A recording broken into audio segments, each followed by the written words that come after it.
learning these behaviors from your environment. And one thing that I want to make real clear here is that you're learning these behaviors whether or not somebody is actually explicitly telling you certain things. And so that's why we need to understand how to translate white body supremacy. And I have a definition we'll walk through in a minute about what that means. But for right now, just know that understanding comes very young for a white child, to understand that their body is more important than a body of color. They get those understandings from what they hear, because as we know, children at that age are like sponges. We know that in early childhood, that we like to say 80% of brain development happens before a child turns 3. In the middle of that development, what is also happening is a child's cultural development. And so whether or not you are explicitly saying, and actually, when you're not explicitly saying something, what a child is picking up are your implicit biases. And these are the biases that you may not know that you have. Children begin to recognize their cultural and ethnic differences before they are 2. So they can recognize a face that looks like their caregiver and a face that looks racially different from their caregiver or the caregivers that they're surrounded with. And so these implicit biases begin actually between the ages of 3 and 5, because a child is absorbing their environment. And that is why sometimes you will have a child might call another child a derogatory word. Their parents get embarrassed and humiliated, and they'll say, but we never use that language. And that might be true, but that doesn't mean that that child isn't gathering information from their entire environment. They can tell if your body tenses up when you get around Black people or not. Their body will be able to absorb that, and vice versa. If you are completely calm whenever you meet anybody, their bodies will be able to absorb that too. Dr. Sharice Pickering at the University of Minnesota has been studying how infants experience faces of different genders and races, and this is where we are gathering some of this information from. And so we know that children are developing their cultural development very young. You can change the slide. Thank you. So what is white body supremacy? The white body is the ostensible supreme standard against which other bodies and humanity is measured. That means that we are measuring everything off of a white body. So how does that operationalize in the world today? If you hear somebody say, oh, that particular person looks pretty for a Black girl or for a dark-skinned person, that means they are measuring that standard of what that body looks like against a white body. The attitudes, convictions, and beliefs of white body supremacy are reflexive cognitive side effects, like the belief of a claustrophobe that the walls are closing in. So these are feelings that that both from a white person and a person of color can feel when they are in an environment where white body supremacy is being acted out. Our bodies feel this. It's lodged in our bodies. And in fact, some might even say in our DNA. And so what is important is to be aware of those things and to be able to speak against it. So a common misnomer is that people think, well, I don't want to talk with children. I don't want them to be racist or discriminatory. So I'm just not going to talk about race at all. We're just going to be colorblind and we're not even going to recognize the fact that somebody looks different than we do. And what that does is, first of all, it communicates to that child that it's not good to talk about race at all. And also what it does is because we can't talk about it, then that child is left with simply the implicit bias to teach them about how to interact in the world. So it is important from a very young age for us to have these healthy conversations. All children develop a cultural awareness. And white children need to be taught, and Black, all children, but white children, what I want to hit home is that white children as well need to be taught from an equity framework from when they're very young. They need to be taught that all bodies are special and sacred, and there's no one body that is better than the other. Children that are learning biases, as I stated before, they're learning biases even if we don't have the language for it. They are watching our behavior. So what are we working for? What do we do about this? Okay, and that's what we're gonna talk more about today. So it's not okay to just say, I'm not a racist. We need to move towards being anti-racist. And I would even say we are advocating for anti-racist policies. So being anti-racist is a form of action against racism. So it's an action that we are moving against racism and against the systemic racism and oppression that oppresses and marginalizes groups. So we're not just saying I'm not a racist, we're actually acting and doing something. We are pushing against racist systems. And so that is just a lead in to Renald's is going to take over now and kind of talk with us more specifically about how to recognize anti-racist policies. Thanks, Diane, for queuing it up. Hey, everyone, it's nice to be with you this afternoon. I'm Renald Ray. I'm the CEO at People Serving People. And I am going to take us on a very fast history lesson. For those of you who are not from Minnesota, I'm not from Minnesota. This is history that I've learned in the last several years. And much of the content that I'm going to be sharing is content that I co-developed originally with Patrick Ness as part of a class that we teach together. So really quickly, this is the origins of the state of white Minnesota. Of course, people that were indigenous to this land have lived in the state that we call Minnesota for centuries, well before 1650. But 1650 is in the 1650s, that's when the French fur traders arrived. The state was sold into the US as part of the Second Treaty of Paris. Became the 32nd state in 1858 with coincidentally 2 separate constitutions. And today the state consists of 11 tribal nations and 87 counties. And something that is, I learned about in the last several years is what happened in Mankato, and the largest mass execution and hanging in United States history. This quote here is from a correspondence from the first governor of Minnesota. I'm sorry, from the second governor of Minnesota to the first governor of Minnesota. This is Governor Sibley wrote, "My heart is steeled against them, and if I have the means and can catch them, I will sweep them with the broom of death." It like turns my stomach to read that.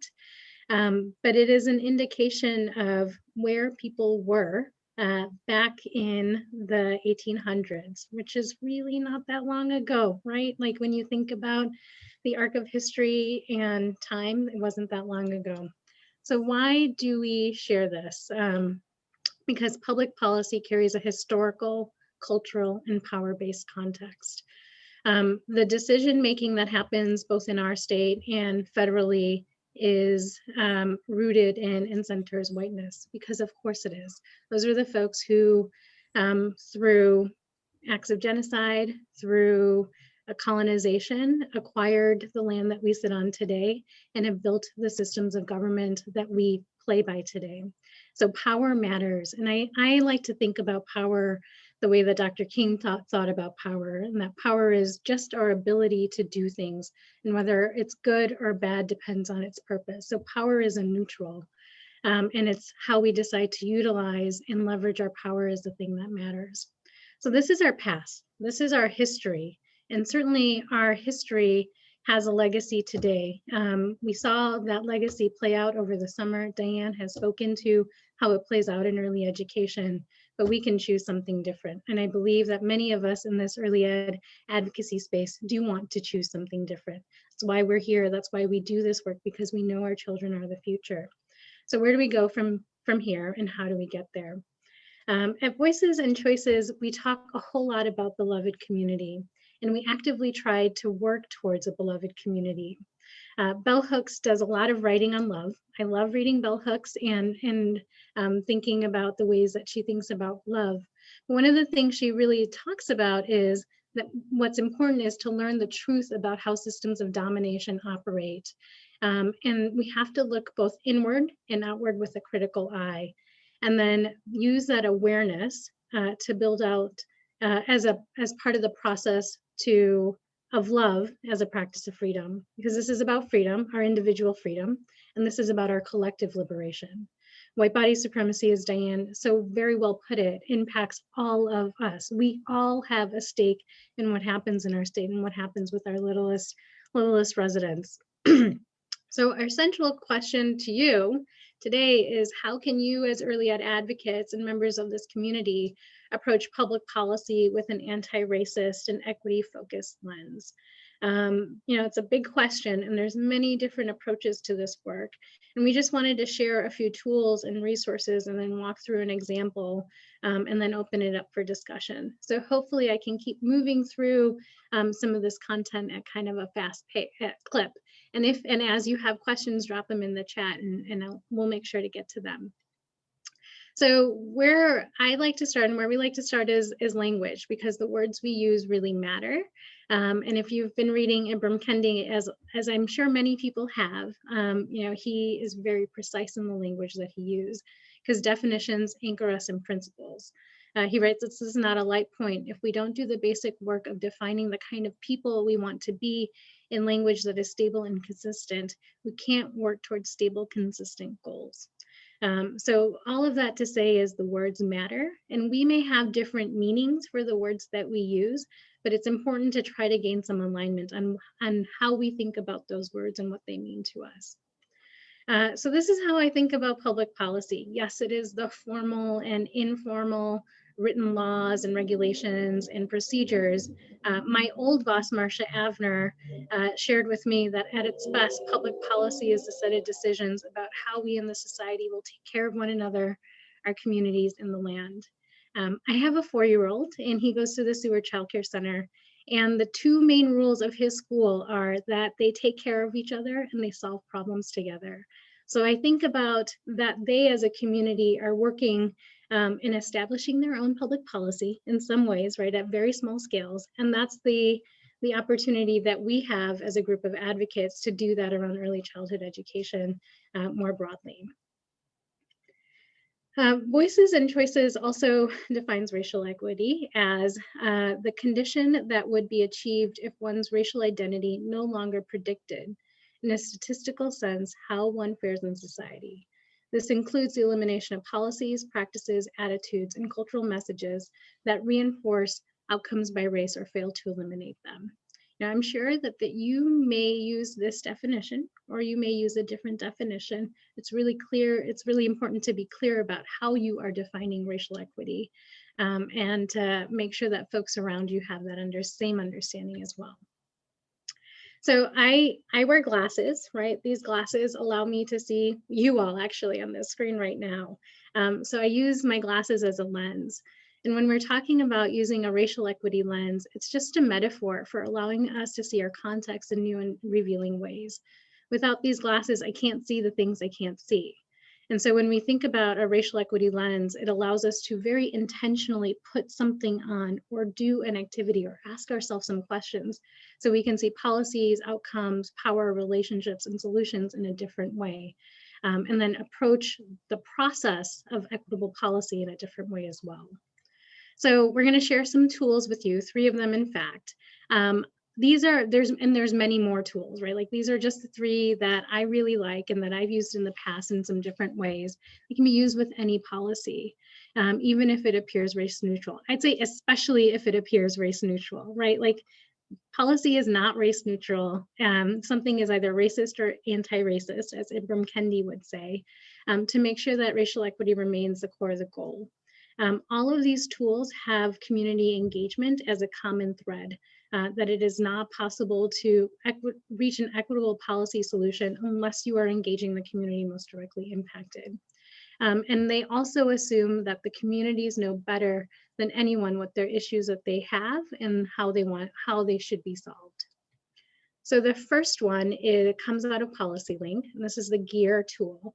So GEAR stands for Getting Equity Advocacy Results. So there's 4 ongoing components in the GEAR tool. So there's organizing, capacity building, research, and communication. So these are the things that are always happening as these other larger stages of the campaign are moving, right? So this is building the base. Who are the stakeholders, engaging the stakeholders, naming and framing. How do the people most directly impact articulate what the issue is? And then what are the solutions that they're coming up with? And then what's the actual language? How do you turn it into a bill? How do you push it forward through a process? And then this build, advance, and defend, this is, well, we better make sure implementation goes well. What additional work is needed? And then how do you keep that momentum going? This next tool is really a wonderful list of questions coming out of Race Forward out in California as well. Again, similar features you'll notice. So this is about stakeholders, really naming the inequities, looking at the causes, clarifying what is it that you are actually trying to do. What do you see that could be adverse impacts? What don't you see that could be adverse impacts? Kind of examining alternatives or improvements, making sure the thing that you're advocating for is sustainable, and figuring out what does success look like, and do those stakeholders also identify that as success? And then finally, it's a local tool, right? This comes from right down on Franklin Avenue from our friends at Voices for Racial Justice. They have a great little pocket guide. It is like a half sheet of paper, front and back. And it's these 5 questions. Who's most impacted? What's the disparity being addressed? Are there potential negative impacts? How would the proposed policy change the situation? And can the policy be sustainably successful? I'm moving through this so fast, I acknowledge that. And so I do encourage you to spend time with these tools, and May, in just a second, will take us through a Community Solutions Fund as an example. I'm also throwing links in the chat, Renelle. Oh, awesome. Great. I'm not looking at the chat. It's okay. I got your back. Thank you. So, you know, I think the bottom line is that we have been told, well, at least I have been told, and it has been presented to me, that public policy is race neutral. When we know from the disparities that we deal with today that it is not, in fact, race neutral, that it disproportionately impacts Black, Indigenous, and kids of color. So all of these policies on your screen right now, zero tolerance in a school setting, voter ID, spitting and lurking, are also presented as race neutral policy. But when we dig a little bit deeper, what we learn is that they all have a disproportionate impact on communities of color and other communities at the margins. So I will now kick it over to May to talk us through Community Solutions Fund. Awesome, thanks, Renelle. So I think I got all the links to the 3 tools, just so folks know. And I think, Renelle, can you advance to the next slide? Yes. Okay. Awesome. So I think a lot of folks have heard of this policy piece, but I will do a quick overview and kind of share where it's at right now. And actually use one of the tools to go over it and see if it meets the racial equity kind of impact assessment pieces. Back in, this predates me, so I always share a great work that this is done with a lot of different folks and with community. Some folks definitely even on this call have been involved from the beginning. And Community Solutions started as an idea that came from listening sessions. And this was done all over the state of Minnesota. So over and over, folks said, we know what's going on in our communities. And when folks, I say primarily people of color and indigenous communities, saying we know the issues in our communities, but oftentimes the resources are not there and we have the solutions, but maybe we'll get like one-time funding or we'll get 2 years of funding and suddenly the issues are supposed to be gone when this funding runs out. And that's just not the case. Some issues and challenges take a long time to be solved, and obviously you need more investment as well, because that really leads to different results. So Voices and Choices as a coalition, heard that message loud and clear and decided that, hey, why don't we create a different way of funding? Because funding that would go directly to communities. Because in the past, and feel free to jump in, Diane, if there are things you wanted to share too. There have been other kind of grant programs or other kind of systems built in place that gave money directly to organizations of color. And then the process by which that was done was very prescribed, right? It's like, hey, I want you to work on this very specific thing, regardless if that is the issue for you or not. But this is the way that money is going to be given. We'll tell you what to do with it, what you're supposed to solve. And from what we were hearing from the community, it's that way it was not working. And oftentimes communities of color and indigenous communities were blamed for not producing the results. But how can different results be had when the system and processes are kind of continuing in the same manner? So Voices was really trying to approach this from a community-led way, but also how can we give money a little bit differently, right? How can we get different results if we change the process? What would an equitable process look like? So in its base level, go ahead, Diane. I was just going to add something to add on to what May was saying. And I think the biggest challenge that we had as we were advocating for this bill is changing the minds of legislators on how we do allocate money.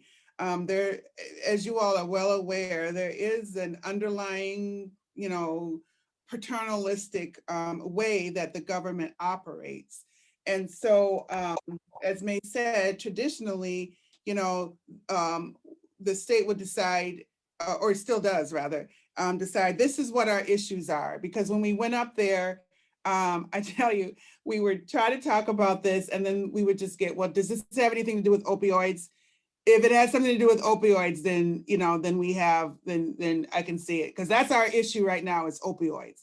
Now, I want to say, I know that opioid addiction is a serious illness, and a serious thing in our society, but it was as if that was the only issue that we have. And so they had decided already that opioid addiction was going to be what they wanted to address. And so anything else, really, they weren't caring about at that particular time. And that one issue changes over time, but at the time, that was it.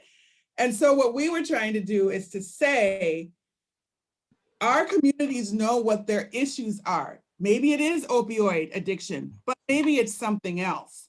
And we want to allow them the opportunity to identify what that is. So let them identify what it is first, and then also identify what the solution would be. So I just wanted to add that. Go ahead, May.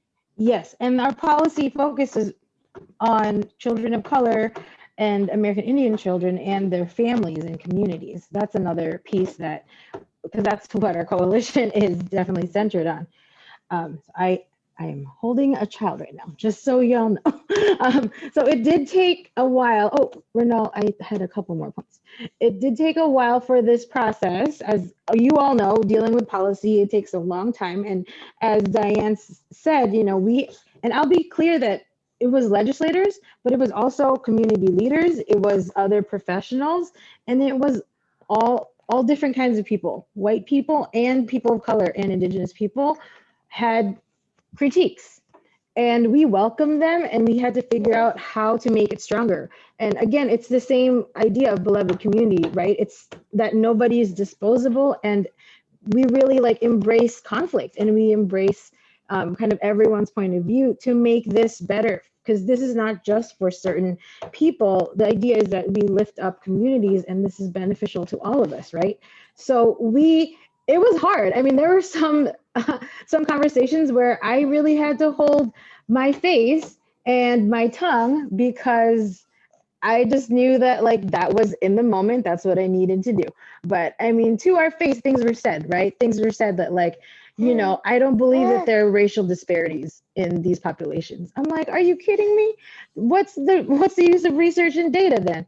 So I mean, it was a long road, but and it's not over, basically.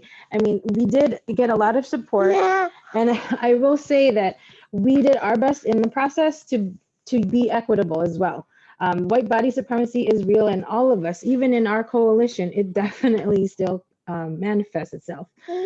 So we had to work on all of that as we pushed the bill forward, and we really relied on our team, our other folks on the coalition and legislators to help us pass it and move it forward.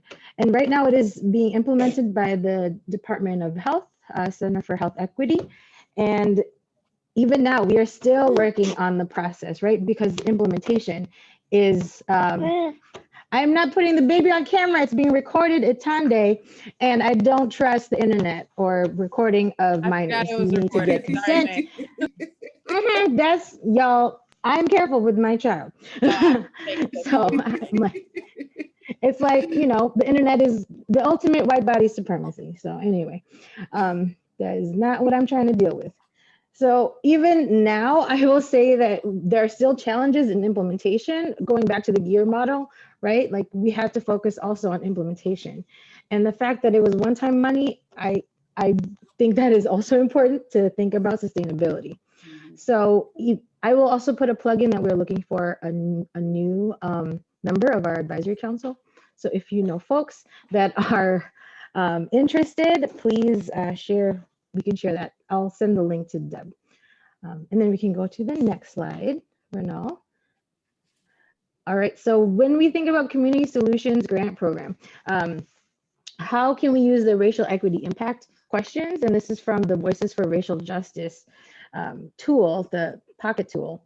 So we asked these questions, who was most impacted when we were figuring out bill language and conversation with community. We really wanted to hone in on children of color and American Indian children, prenatal to age 8, and their communities. So we looked at data and looking at the disparity that's being addressed. We're looking at the data of health equity pieces, health disparities, and that's where we really saw a lot of the gaps when people talk about social determinants of health and who is being impacted. Potential negative impacts, there's always going to be potential impacts. We definitely thought about all the different processes in the past that have put the blame on communities of color, and we carried that, I think, to a lot of meetings, right? And also the responsibility of not screwing it up. But of course, nobody's perfect, and trying something new, there's gonna be opportunities to make mistakes. So we definitely thought about how can we do things a little bit differently than previous programs. So we had a lot of conversations about that. And how would the proposed policy change the situation? We thought by focusing on equitable process, we could hopefully lead to equitable solutions and outcomes. So we focused on the process. And I will say that that included the process of even passing the legislation. We decided, for example, I think there was a point where in some of the negotiation where the funding would remain the same, but the time allotted to work on the program would be cut. And that was a big concern for the coalition because time is important. Like in the previous examples I'd given, some people got money and were not given enough time to address the issues that they wanted to address. So we knew that there was a point where we wanted to walk. If you got to this point, we were ready to walk away because we were not going to talk about inequitable process. All right, get a little help from Dad here for a second. And then finally, can the policy be sustainably successful? I think this is something we are still trying to figure out and we are working on currently, right? Like I said, it was one-time funding and that is not really sustainable. However, there are some pieces that were helpful. The preschool development grant added some funds here, and I think it goes into the power of the community, right? Because of also the community conversations related to that project, the same questions were brought up. Community again said, hey, we know what's going on. How come we don't have the resources to address the issues that we already know the solutions for? So it kind of validated what community was already saying years ago. It was basically like the same message was being lifted up by folks from the preschool development grant listening sessions, which were primarily parents. And we did have extra efforts to include a lot of diversity in the participants, for both all across the state of Minnesota and different cultural and tribal communities and racial communities and different languages. So I think the jury's still out on that one,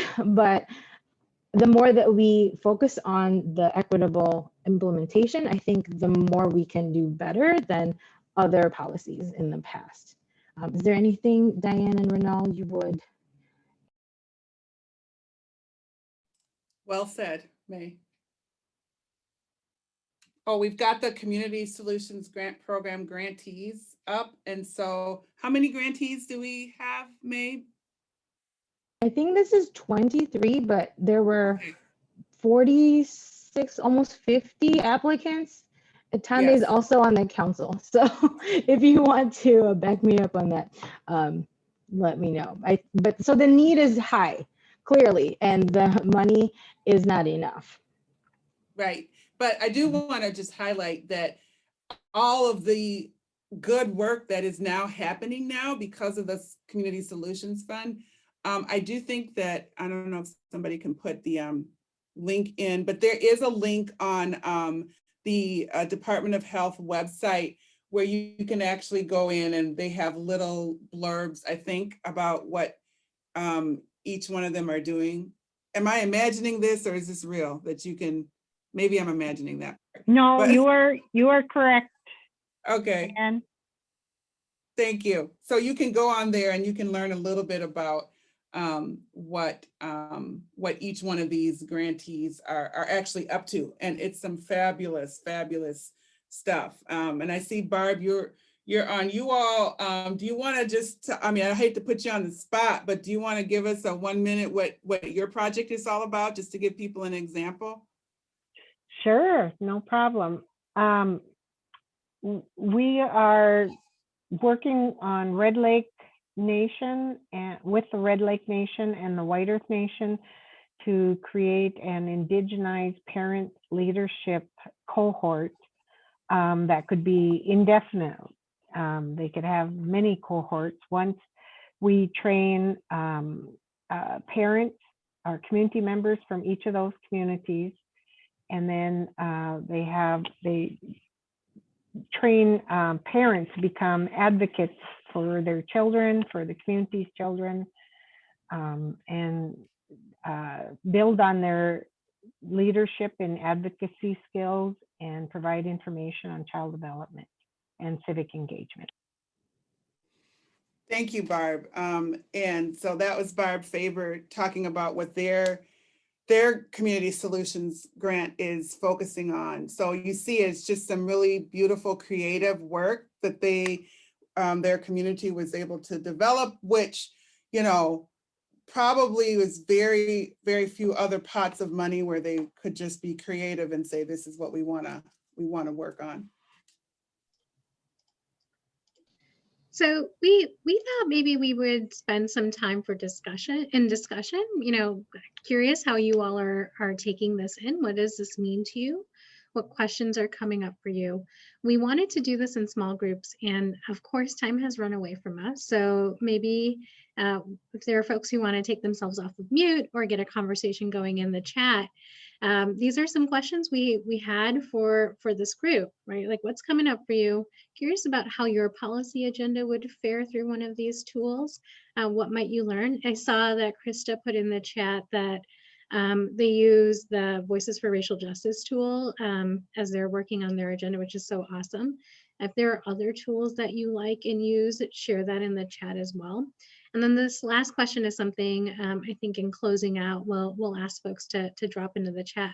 What's one tangible thing you can commit to doing or no longer doing that can make a small positive impact on advancing racially equitable early childhood education?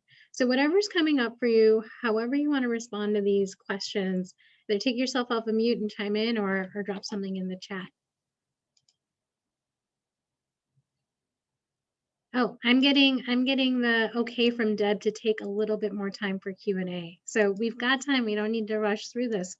Anybody wanna chime in?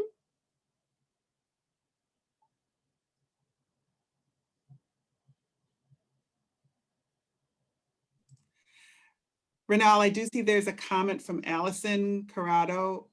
She says, I think equitable implementation is such an important conversation. There's only so much that goes into policies and so much can get unraveled in implementation. Mm-hmm. Wow, that is so true. And actually, that is one of the main reasons why Voices has decided to focus our main energy right now. Not so much on a legislative ask. I mean, that at least we're not leading on a legislative ask, but we are leading on doing the work of working alongside the Department of Health and the Community Solutions Fund Advisory Council to make sure this is implemented, continues to be implemented in the flavor and you know, kind of still keeps that the vision in mind, because so much you are so right, so much can get twisted around with how things are actually implemented. And I'll just give you an example. One of the main things that I think, and this is just an example also about how state agencies can work and alter their own policies to help decrease, to be anti-racist and decrease the bias. So in many state contracts, when you get a grant, you basically have to just start spending money on the grant, and then you can request a reimbursement for the money that you have spent up to the amount of the grant that you're awarded. Well, for many very small, many under-resourced programs and organizations of color, they don't have the cash up front to start spending money. And so I know there were members on the advisory council that worked with the Department of Health to make sure that that did not have to be a requirement, that organizations could request an advance on their grant to start spending money so that they, you know, so that they could get things going much quicker. And so that's just a way of really being thoughtful about how you implement policies so that in an equitable fashion so that everybody has access.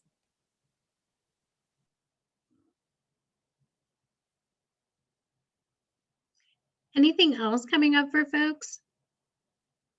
Are there other tools that you like or that you use around a racial equity analysis in public policy?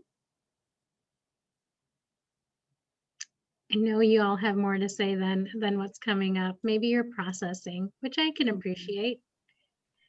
Hi, this is Barb. Is this going to, I see it's recorded, so, and I'm sorry I come on a few minutes late, but is this something that we'll have access to later?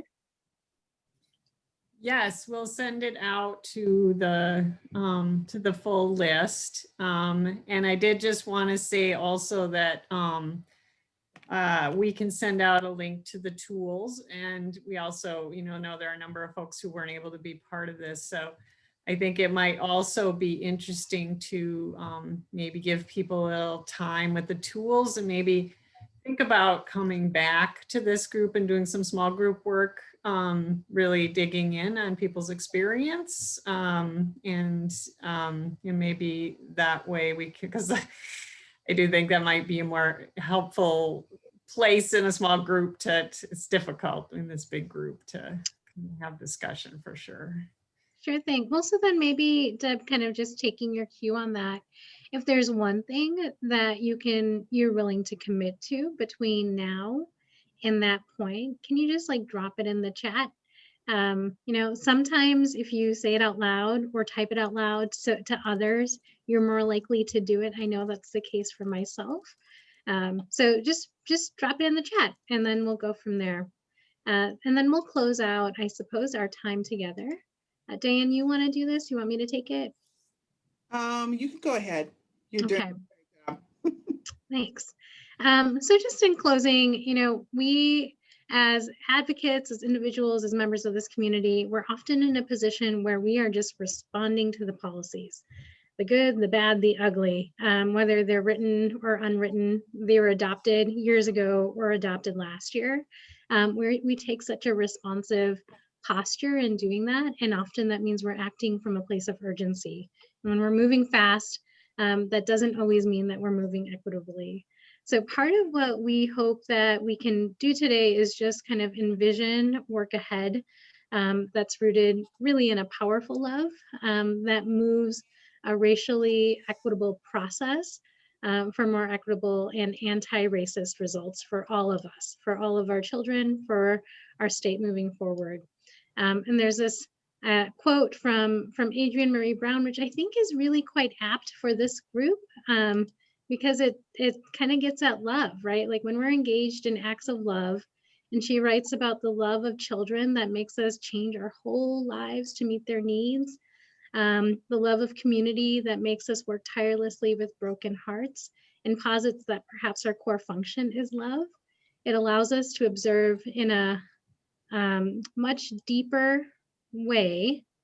Oh boy, now I can't read the quote because I'm fiddling around with the screen here. Okay, it allows us to observe in a much deeper way, more than any other emotion, love. Like it's yeah. So that's kind of where we wanted to end. And thank you all for sharing some of your time with us to really dig into what public policy times racial equity in early childhood could possibly look like. Yes, thank you. Thank you, Diane. Thank you, Renal. Thank you, May. We will definitely be encouraging you to put again what you might do with these with this whole framework in the chat. But definitely, we will schedule a time in the next month to come back as a group, do some small group work. We'll send out the tool. We'll send out the recording. And encourage those who weren't able to be with us today to also do this work as well.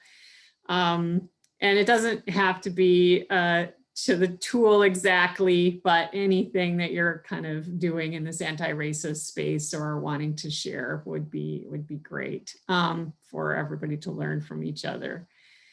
Anything else? Any other thoughts, comments, folks want to share on this front or other things? So for those of you who came on late, we did have a conversation at the beginning in terms of the work that's being done around family child care providers and the task force report and the legislation coming out of that.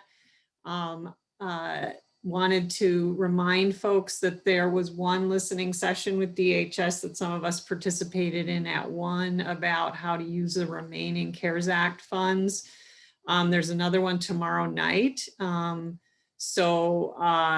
If you haven't participated yet and you have thoughts, you can also email them, I'm sure. A group met this morning around thinking about federal advocacy. We do know that COVID relief efforts are being pursued at the federal level, which could bring some more well-needed resources to the state of Minnesota. We will keep in contact with folks about those opportunities. And I did want to I'll just pop it in the chat. The EPIC release is coming up in a few minutes. For those of you who are interested in that, I think I believe it's a Facebook Live event. That is coming up after this as well. I'll stop there. Anybody else have anything they want to share?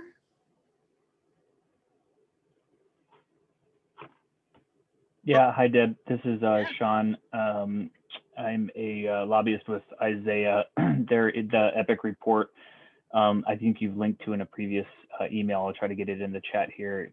Is live at 2. And then the other thing I wanted to say, I'll put my email in the chat.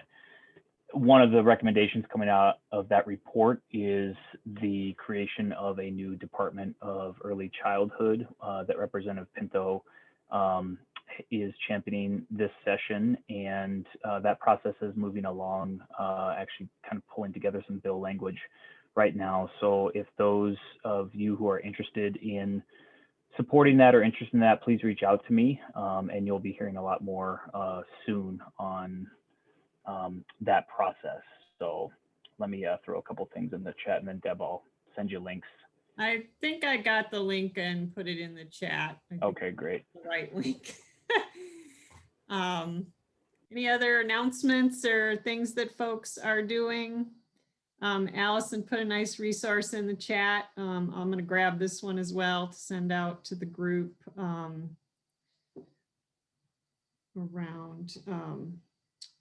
anti-racist early childhood policy.